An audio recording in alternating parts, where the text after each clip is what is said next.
వరంగల్లోని భద్రకాళి ఆలయం తెలంగాణ ప్రాంతంలోనే కాదు, భారతదేశంలోనూ అత్యంత ప్రాచీనమైన శక్తిపీఠాలలో ఒకటిగా చరిత్రలో నిలిచింది. ఈ ఆలయ నిర్మాణాన్ని సుమారు క్రీస్తుశకం 7వ శతాబ్దంలో బాదామి చాళుక్య వంశానికి చెందిన మహారాజు పులకేశిన్ చేపట్టినట్లు చరిత్రకారులు పేర్కొంటారు. వెంగి ప్రాంతంపై సాధించిన సైనిక విజయానంతరం రాజ్య పరిరక్షణ మరియు ధర్మస్థాపన కోసం శక్తిదేవత అనుగ్రహం కావాలనే ఉద్దేశంతో ఈ ఆలయాన్ని ప్రతిష్ఠించినట్లు శిలాశాసనాలు సూచిస్తున్నాయి. తరువాత కాలంలో ఈ ప్రాంతం కాకతీయుల అధీనంలోకి వచ్చినప్పుడు భద్రకాళీ దేవి వారి కులదేవతగా స్థిరపడింది.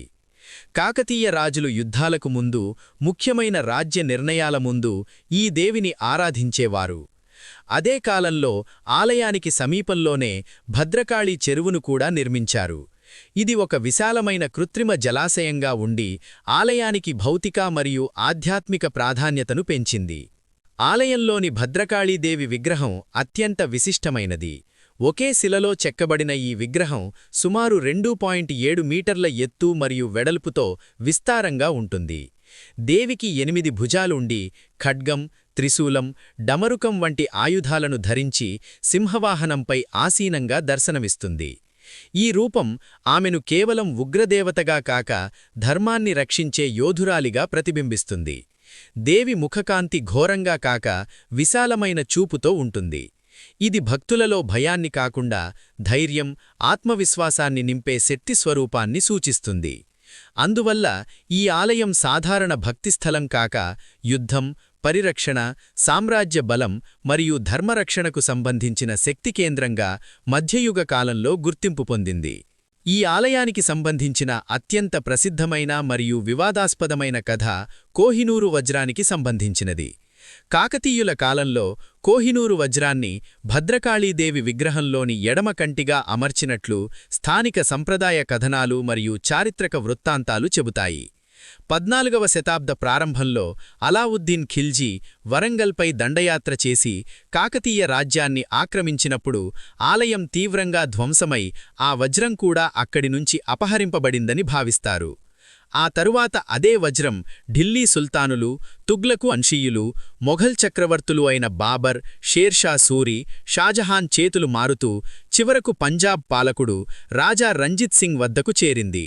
అతని మరణానంతరం అది బ్రిటిష్ సామ్రాజ్యానికి వెళ్లి నేటికీ ఇంగ్లాండ్ క్రౌన్ జ్యువెల్స్లో భాగంగా ఉంది.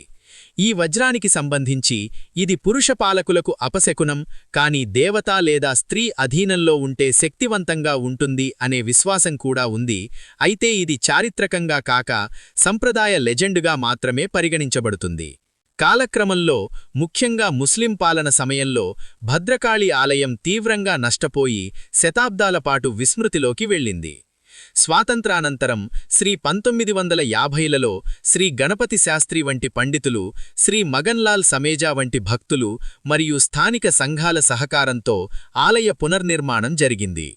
ఈ పునర్నిర్మాణంలో ప్రాణప్రతిష్ఠను శాస్త్రోక్తంగా నిర్వహించి వేదపరమైన పూజా విధానాలను తిరిగి స్థాపించారు. అదే సమయంలో పశుబలి వంటి ఆచారాలను నిలిపివేసి ఆలయాన్ని మరింత శాంతిమయమైన ఆధ్యాత్మిక కేంద్రంగా రూపాంతరం చేశారు. మొత్తంగా చూస్తే వరంగల్ భద్రకాళి ఆలయం కేవలం ఒక దేవాలయం కాదు. ఇది కాకతీయుల సామ్రాజ్య శక్తికి ప్రతీక, ధర్మరక్షణకు నిలువెత్తు సాక్ష్యం, యుద్ధ ధైర్యాన్ని పెంపొందించిన శక్తిపీఠం, అలాగే మతం, రాజకీయం, సంస్కృతి కలిసిన ఒక చారిత్రక వారసత్వంగా వేల సంవత్సరాలుగా నిలిచింది.